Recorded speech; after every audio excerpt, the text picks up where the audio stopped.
Welcome one and all to the Cinegeeks Podcast, where movies, TV, and all things geek collide. I'm Roy, joined by my lovely co-host Angela. Hello.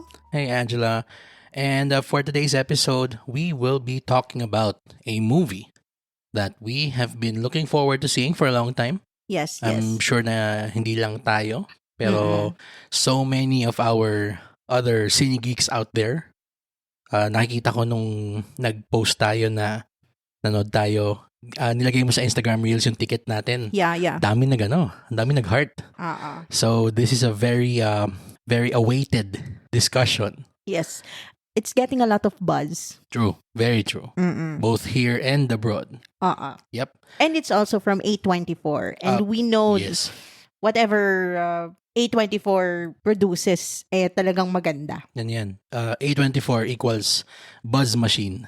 Seal of approval And well, the movie that we are talking about is Past Lives, written and directed by Celine Song. Okay? So, by the way, ito yung kanyang feature-length debut, both as a writer and a director. Wow. Okay? So, actually, with that in mind, yun pa lang, props na agad. Kasi, I mean, we'll go into detail about what we felt about the movie, pero just that, yung effort and yung knowledge na this is a freshman effort, kumbaga. Pero ganun agad yung level niya. Ano agad yun? Feather in her cap, I would say. That's true. Yes. And it's already getting a lot of Oscar buzz. Oh, yes. That's right. Yeah, but before we continue, we'd like to remind everyone who hasn't done so to follow our pod wherever you listen to podcasts like Spotify, Apple Podcasts, YouTube, and Google Podcasts, and set your players to automatically download our new episodes so you don't miss out on our fun Cinegeek conversations. Also, please don't forget to follow us on our Facebook, Threads, X or Twitter, and Instagram. Yes, so that, you can also join in on the fun conversation we have here. Yes. On the podcast. Yes. So, all right, with that in mind, let's go ahead and talk about Past Lives. Past Lives.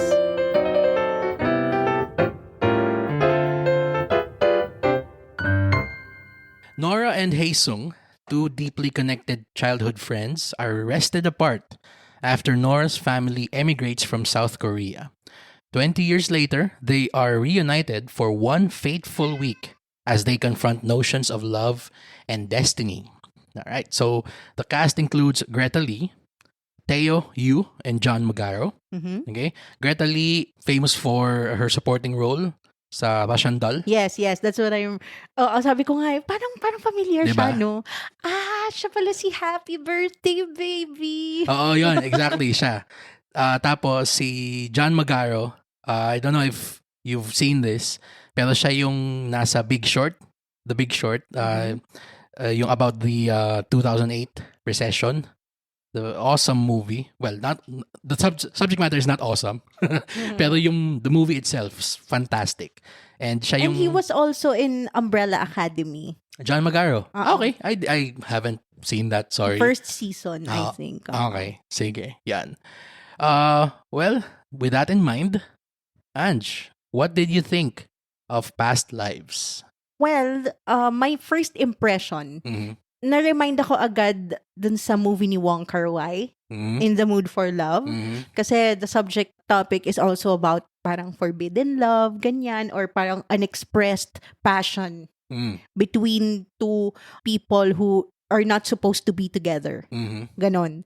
It's very subdued. I wouldn't call it or a romance film kasi it's more drama for me. Kasi this is parang an examination of three tortured people or three people in a very difficult situation or emotional state. I think it elegantly tells the story without words. It's more showing, not telling. Ganon.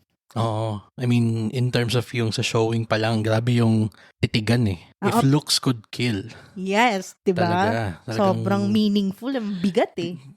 Pantunaw yung titigan nilang si Nora at saka si Hae Sung. Banglase eh. And also, well, this is not discounting the writing kasi yung mga few lines niya, ang gaganda. Yes, ang ganda ng mga quotable quote na meron dito sa movie na to. One of the passages that stood out to me was yung sinabi ni Nora na between two people in a relationship, parang when you get together, it's like two growing trees in one pot. It's very beautiful kasi yun nga, the way they explained it, parang sinabi niya na when you try to grow the two of you in a very limited space in a single pot, parang the roots are trying to find their place in that space. Ang gandang allegory niya for, relationships. True. Ako naman, I actually would, echo most of what you said. Na yung writing niya, yung kanyang cinematography, sobrang luscious. Grabe yung vistas na pinipaint nung camera. Ang sarap niya sa mata. Pero hindi din naman siya yung parang standard na art film na parang static eh. Hindi eh. Parang may parang konting element nga ng voyeurism eh. Na parang you're watching these people in their most vulnerable and most intimate. Yes. Pero yung pagkaka-frame pa rin niya, parang it's still trying to find the beauty in sadness. Ganon siya.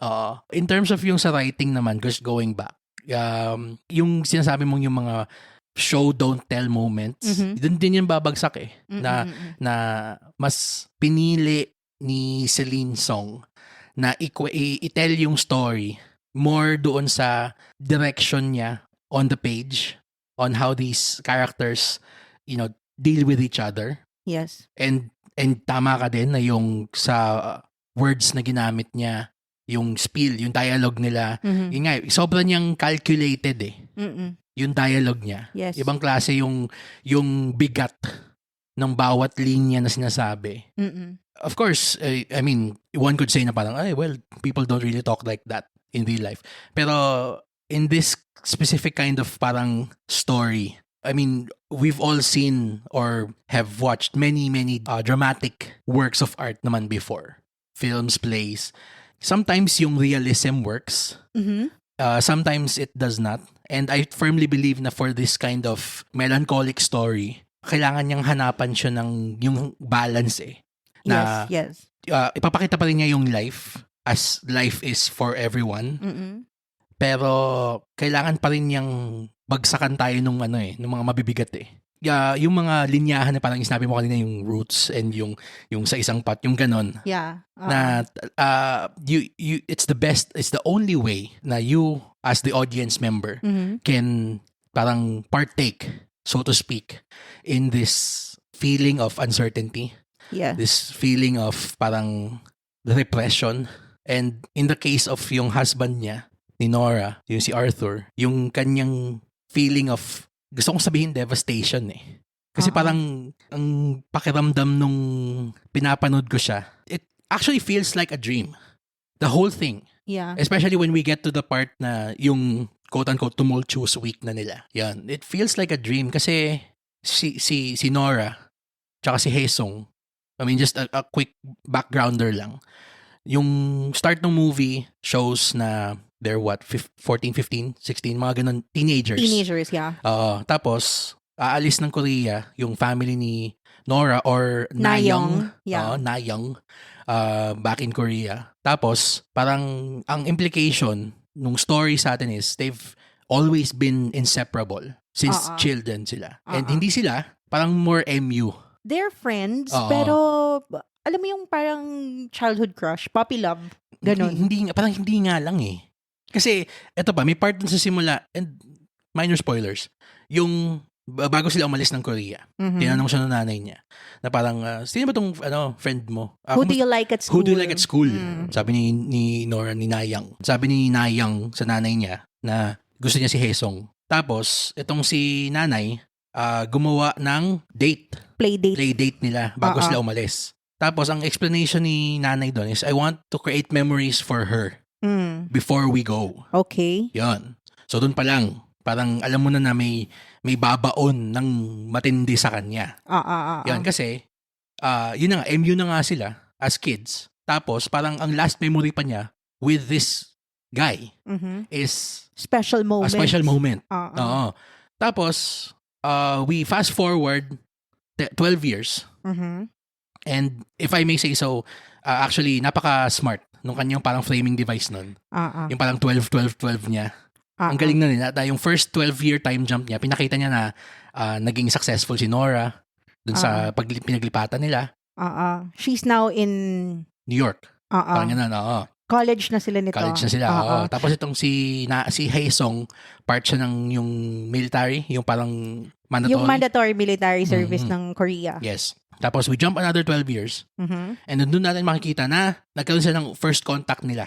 Yung first, hindi pala, after nung 12 years na una, yun yung first contact pala nila na parang nahanap ni Hae Sung si Nora on Facebook. Yeah. Tapos nagkaroon sila ng reconnection. Let me just say, sorry. yung Facebook na UI, sobrang true to its time. Nakakatuwa lang, sobrang nostalgic niya. Yes.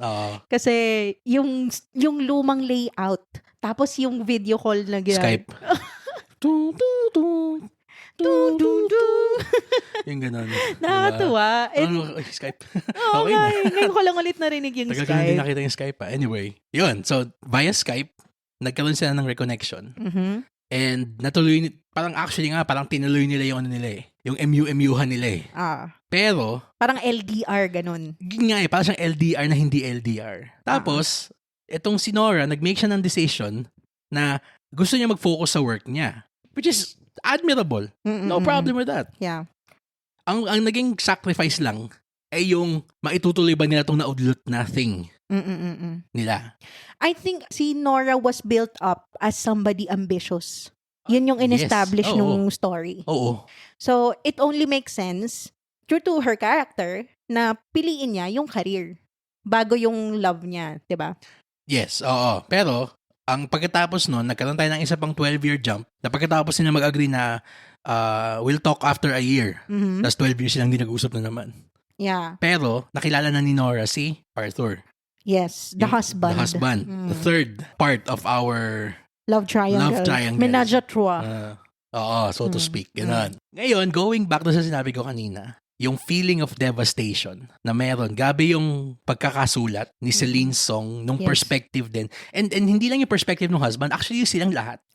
Napaka fully formed nung rawness ng emotions na nararamdaman nila. And by yung parang nagkakaroon ng osmosis ba from the screen to you. Ramdam mo din yung awkwardness. Ramdam mo yung bigat. And isa pa, just to add to what you said earlier about it being so dreamlike, ano siya eh, this is parang to me, feels like an imagined scenario between three parties na nasa isang love triangle. How would they face this struggle, emotional struggle between them? Well, hindi lang siya simpleng love triangle kasi yung dalawang parts ng triangle na yun married. Kasal, oo. So, medyo added complication, if you want to call it a complication, dun sa parang conflict of emotions nung ni Nora and ni Hae Sung. I think this is the perfect time to mention one of the elements of the movie na talagang highlight dito, which is yung inyon. Of course, yes. So, and ito, binanggit din to sa trailer nung past lives. Sinabi nila na yung inyon, basically, is a concept of fate in Korea na if you brush clothes in this life or in a past life, ibig sabihin nun, meant kayong to meet in your next life. Parang there are elements of reincarnation. Tapos, through 1,000 lives, parang you have been connected in past lives before. That's why you're also connected now. Pero I don't want to give the impression naman na mayroong supernatural element. Wala. Ano lang siya, yung concept of inyan lang is parang tadhana. Yun. Parang gano'n lang siya. Binanggit lang siya as parang this abstract yet emotionally tangible thing that is present in every one of us na parang, nakita tayo, so tinadhana tayo for each other. Yung Korean version nun, yung inyan, na para siyang, hindi lang siya dahil nagkita tayo tadhana ngayon. Ibig sabihin nun, kaya tayo nagkita ngayon, kasi nagkabanggaan tayo in a past life. So, ganun siya. Parang soulmate, ganun. So, hindi ka lang basta soulmate in this current life, meron kayong naging connection in a past life. Yeah. Hence the title. Yon. And siguro, I appreciate the structure, how everything was presented before yung talagang steamy third act, kumbaga. Na it beautifully presents the concept of past lives through yung childhood, and then the first brushing of clothes, so to speak. Yung unang nahanap ni Hae Sung ulit si Nora through Facebook. Tapos yung second brushing of clothes nila, ngayon na nahanap na ni Hae Sung si Nora as a married woman, yung quote-unquote present ba? Yes. Yun. So parang nag-snowball yung kanilang mga inyan sa past lives nila to bring them to this very tumultuous present.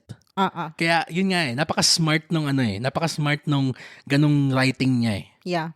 Talagang ako, I mean, for me, Oscar-wise, okay? Ang top ko pa rin is Oppenheimer pa rin. Okay? Yeah. Lalo na ngayon na delayed ang June Part 2 to next year. So, walang kalaban si Christopher Nolan for me, dapat. Pero, Celine Song will put up one hell of a fight for Best Original Screenplay. Pero kasi, you're right. Alam mo kung bakit? Kasi, it's both movies na umiikot lang sa conversation. Yun, true. There's no spectacle. There's no parang grand gestures na commonly makikita mo sa mga romance films. And wala ring drama, walang sampalan, walang confrontation. Wala. It's just people having conversations. Napaka-introspective niya nga eh. At True. some point eh. Kasi how would you react if you were put in that kind of position? Exactly. What would you say? 'Di ba? Kung ikaw yung husband, especially yung part na yon. Kasi I really felt for the husband. Yes. I mean, yung local distributor ng Past Lives, TBA Studios, put out a very witty marketing tactic. I approve of this 100%. Na yung sinabi nilang, ano ba tayo? Team Arthur ka ba or Team Hae Sung? Okay, so just watch the movie for yourself. Okay, Cinegeeks. And sagot kayo dito dun sa post namin pag napanood din akong Team Arthur ba kayo o Team Hae Sung. I'm gonna put a poll. Tinitingnan ko na nga yung post nila sa Instagram yesterday. Medyo nagkakainitan na nga yung Yung debate. Kasi alam mo din kung ano yung pinopost na thesis ng movie. Who would you pick if you were to choose?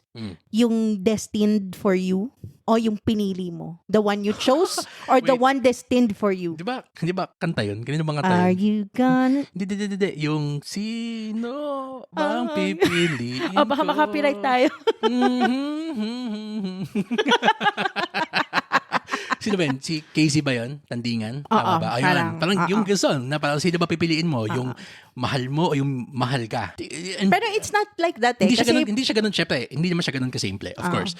Meron siyang very nuanced approach to that question. Oo. Pero basically speaking, yun yung niya eh. Yun yung kanyang parang tanong eh. Not so much parang the one you love or the one who loves you eh. Mas more parang... May naisip ako. Sino ba yung pipiliin mo? Yung iniwan mo na o yung pinili mo na ngayon? Isa yan. That's another one. Yan. Isa pa yan. Magandang question yan. Yung akin naman, yung entry ko. Sige. Ano? Predetermination or free will? Oh my God. Let's get philosophical. Philosophical na to. Kasi, di ba? Parang, yun yung parang ini-imply eh. Si Hae Sung is the one destined for Nora. But Arthur is the one she chose. That's heavy shit. I know. God, di ko naisip yung pinapanood. Okay na. Wow, diba? Okay. Wow. So that's another way to look at it. Predetermination or free will? Tama. O nga, no? Ganda nun ah. Tama. Oo, kasi parang ang pagkakapakita doon sa yung reverence nila for their relationship na naudlot. Silang dalawa, grabe eh. Parang kulang na lang talagang may certificate na na parang, pag nakita ulit tong dalawang to in the future, sila na talaga. Parang ganun eh. Ganun ka strong. Yung parang nila, yung bond nila. in Even a past years life. and distance was not able to Sever sever that tie. that. Yes, Yun. tama. Sorry, mabilis lang palang correction sa sinabi ko kanina. In terms of yung sa screenplay, hindi pala makakalaban ni Nolan tong si Celine Song. Kasi yung Oppenheimer is considered adapted screenplay from a book. Yes, that's right. So, yung adapted screenplay, kanyang-kanya na yun. Walang problema. Pero yung original, May laban. hindi lang ata may laban. Siya ang frontrunner ngayon. Really? For ako, sa akin kasi hindi pa naman nagsisimula in earnest yung Oscar race for next year. Pero so far, in terms of the power that this work of art has, it brings so much by telling so little. Kasi yung gusto niyang maipadama sa'yo hindi niya gustong, para siyang yung may sinasabi natin na parang vibes movie siya. Yes. Shout out to our influence, the great Patrick Williams. Yung sinabi niya yung tungkol sa what vibes movies are. Na sometimes movies just have to be felt. And this is one of them. Yes, super. You don't have to parang think about what's happening. Hindi ka dapat yung parang, ano mangyayari sunod. Hindi. Just, yung sabi ko kanina, parang it's osmosis. Ang grabe yung lumalabas sa screen yung emosyon Talagang ramdam mo yung longing ni lalaki, ni Hae Sung, to fulfill what he thinks is rightfully his, yung destiny niya. Ramdam mo yung conflict ni Nora. Doon sa sinabi natin kanina na sino ba yung pipiliin niya, yung iniwan sa kanya niya, yung choice. or yung kanyang pinili ngayon. Tas ramdam mo yung slow withering devastation dun sa loob ni Arthur na parang and sinabi doon sa Celine, nakakatawa yung medyo may parang self-aware moment nga yung scene na parang sinabi niya na something to the effect of, in this moment, I'm the evil American husband standing in the way of destiny. Di ba? Na parang it was meant to be a joke. Pero ramdam mo yung parang, yung, mo yung sasabi natin, jokes are half meant. Yung pero may pain meron parang, halimbawa sabihin mo na, may hapdi yung pagkakasabi niya. Yung parang halimbawa, may magjowa, sasabihin nila na itong si Guy, na meron siyang, hindi naman nila hindi intentionally. Siguro parang nagkaroon sila ng interaction, ganon. Tapos sasabihin ni girl na, sino na love mo na siya. Parang ganon Ramdam mo yung parang may selos siya. Pero tinatry niyang maging sobrang good guy at heart talaga. And you just have to feel for him so much. And that comes from the fantastic performances. Now let's get to that. Si Greta Lee, I've only seen her in comedies thus far. Pero siya ba yung anchor ba itong buong scene na to Siya yung parang star na nag-orbit yung si Hae Sung at saka si Arthur And she plays yung kanyang role of maintaining the gravity, pulling these two together so perfectly. Dalang-dala niya And not only that, yung mga micro-expressions, yung mga glances, yung mga lingering looks niya, and yung kahit nga nakaupo lang siya on a train or in a bus, alam mo yung parang nararamdaman mo yung acting niya. At saka kasi, parang siyang you feel what she's thinking or feeling. Doon pumapasok yung realism in this movie. I would say na medyo may konting, hindi naman fantasy, pero medyo may konting touch of the parang fantastical or parang classicism. Sorry, thank you for that. Parang medyo may konting hint of classicism yung yung dialogue. Kasi doon dinadala yung malalaman ng mga thoughts and feelings Pero yung sinasabi mong yung non-verbal acting nilang lahat. Anyone who's ever felt something for someone else will surely relate. Especially if unspoken, no? You can't even talk about it. Yung parang, ando na kaharap mo na Pwede mo na sabihin Pero alam mong meron pumipigil, may hindi pwede And yung pained na look doon sa mata. Ang pinaka magaling doon, maliban kay John Magaro, I'll get to him in a moment. Yung si Teo Yu. Si Hae Sung talaga. Yung piniplay niya yung awkwardness, hindi dahil gusto niya maging tuod. Or ganun yung acting nung actor na yun. Hindi eh. Piniplay niya yung awkwardness. Siya yung awkward leg itong tripod na to eh. And yung parang hindi niya alam kung saan siya lulugar. Yon, tama. Yung lalo na nung part na sa may bandang dulo na yung eventually when the husband and the past flame meet, may moment doon na parang sobrang oh god, the tension so fucking thick. Talaga na parang kahit ikaw parang hindi ka makahinga kasi parang mangyayari dito. Magsusuntukan ba itong dalawang to? Hindi. Pero ang naging parang quote-unquote resolution, yung parang pag-break ng tension na yun it was the American trying to reach out in Korean and the Korean trying to reach out in English. Actually, itong element of language na to reminds me so much of the movie we just saw. Cinemalaya. During Cinemalaya. Yung Gitling. Kasi kahit nga yung yung mga quiet moments without dialogue eh. Exactly. Yun, it reminds me so much of Gitling, especially the language barrier, tsaka yung cultural differences. Kasi and yung parang kung paano niya ginagamit yung language barrier as another emotional barrier, so to speak. Na parang ramdam mo na dito na gustong sabihin ni Hae Sung na parang tol, may thing kami ni Mrs. mo dati. Gusto ko lang talagang malaman kung ano yung nararamdaman ko ngayon kaya ako pumunta dito. Pero hindi niya masabi yun. Kasi yung language barrier. I like what you said to me nung pagkatapos nating manood eh. Ano yan? Sinabi mo sa akin, parang, alam mo yung mga tinginan nila, parang sinasabi mo na kaagad, parang lahat ng tingin nila, sinasabi nila I love you without saying it. Oo, yung silang dalawa ni yung mga scenes na magkasama si Nora tsaka si Hae Sung. Tsaka si Hae Sung. Nung ayoko sabihin, pwede mo sabihin date? It's so weird. It's a very sticky, it's a sticky situation made more complicated by complicated feelings. Yes. Yun siya, talaga. And everybody, in terms of acting, really brings their A game. Sobra. Pero ako, ang ko na talagang, sorry talo niya si Ryan Gosling for Best Supporting Actor. Okay? This year. Si Hae Sung? Si John Magaro. Okay. As the husband, as Arthur.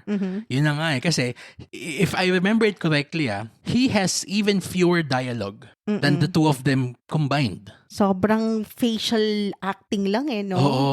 Yung doon sa pero yung one scene na parang ang dami lang niyang sinabi, sobra pang malaman.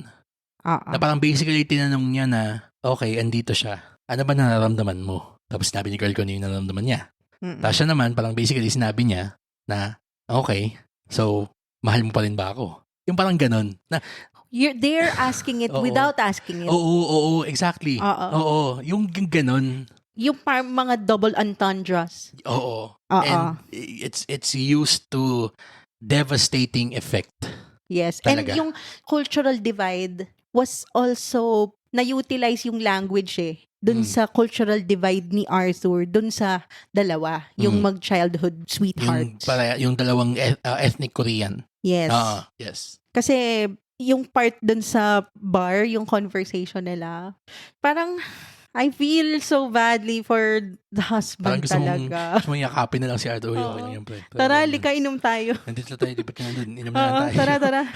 Shot na lang tayo dito, lika dito. Di ba? Grabe yung napakita niya in a very elegant, hauntingly beautiful, and quietly sad way. Yung something na parang Hollywood usually treats with such crassness. Na parang, si lalaki, si babae, may asawa, pero si babae, may kabit. Boom! Hindi. Tapos, magko-confront sila. Tapos, Oo. mag-aano sila ng mga maaanghang na salita, ganyan. Pero ito, hindi. It's treated, the movie treats this very complicated web of emotions with such delicateness and dignity that you can't help but wish happiness for every single one involved. And sometimes sadness can be so beautiful. Yes, that's true. That is very true. That's the only thing I can say about this movie. Yeah, yan lang. If you've ever loved anyone and yung connection nyo naudlot ng you felt na parang hindi pa niya dapat time, makakaramdam ka nung affinity for the hurt and the pain that these people have. And also, dito ako nakarelate. Kahit kung ikaw na yung present and supposed future nung isa sa mga taong involved doon sa sticky web of emotions na yon. And it's playing out in front of you. Yung hurt din that you would definitely feel. Na para kang, yung sabi ko kanina na para siyang dream. Na para kang nanonood ng loved one mo na kinakatay in a nightmare. And in a nightmare, usually, parang hindi ka makagalaw. Hindi mo maiwill yung sarili mo na mag-move forward to save the person. Parang you feel paralyzed. You feel paralyzed. Ganun yung niya eh. Ganun yung pinakita ni John Magaro. Yung feeling of emotional paralysis. Talaga. Without saying anything. Just how he look, yung looks niya, yung kanyang acting, sometimes with a few pieces of dialogue. Pero yung hindi siya quiet suffering niya. No? Yun, true. Ako sa akin, ang MVP netong movie na to, obviously, is Greta Lee. Talagang dalang-dala niya yung buong scene. Pero yung X-factor netong scene na to, talagang si John Magaro. For me. Talaga. Kasi he was so likable and relatable. They seem to have a healthy marriage. Yun na nga and why does he have to feel this way?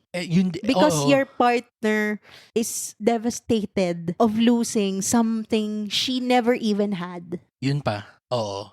Na, Diba? how do you deal with that?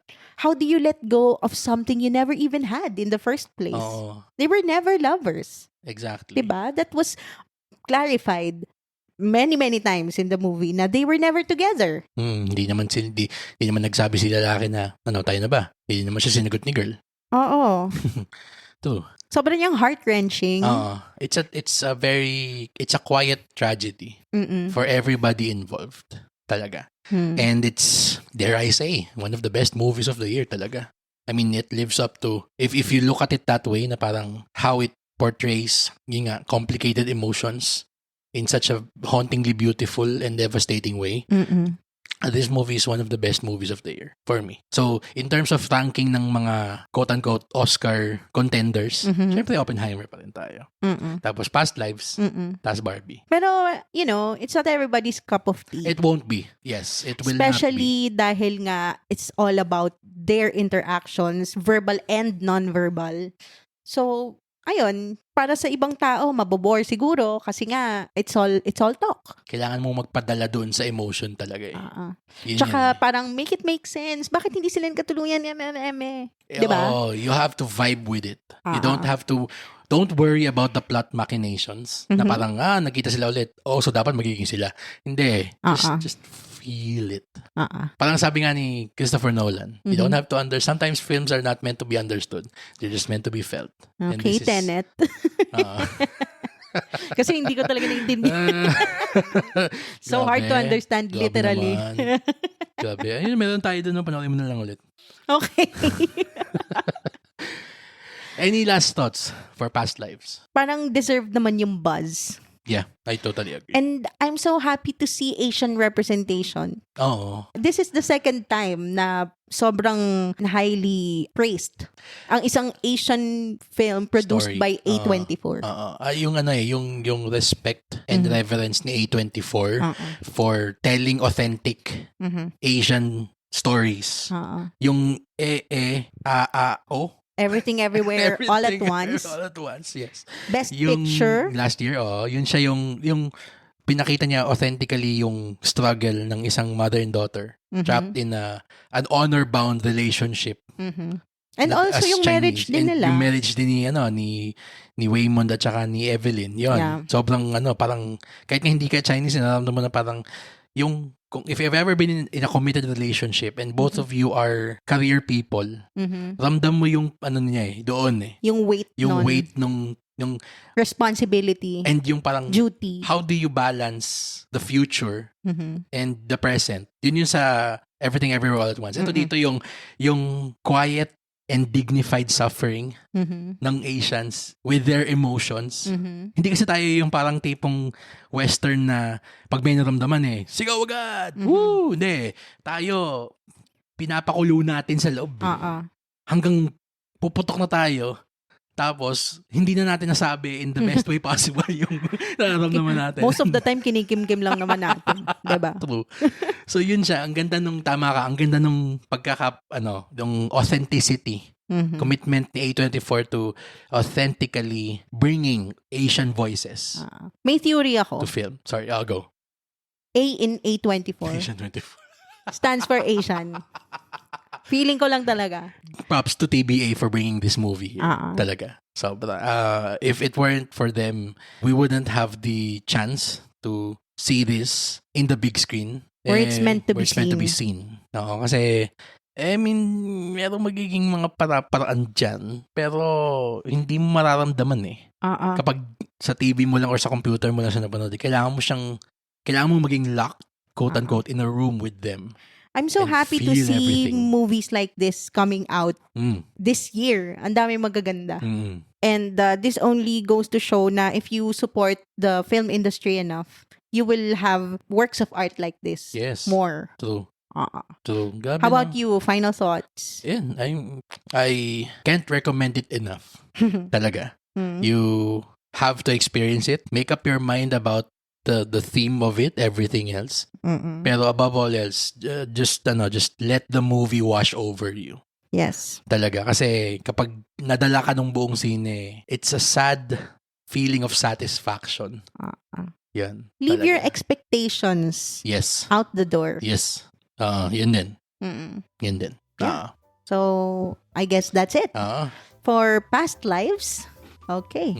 Cinegeeks, if you've seen this movie, please share with us what you thought about it. If you're Team Hae Sung or Team Arthur. Hashtag Team Arthur or hashtag Team Hae Sung. Personally, Team Arthur. Hashtag Team Arthur.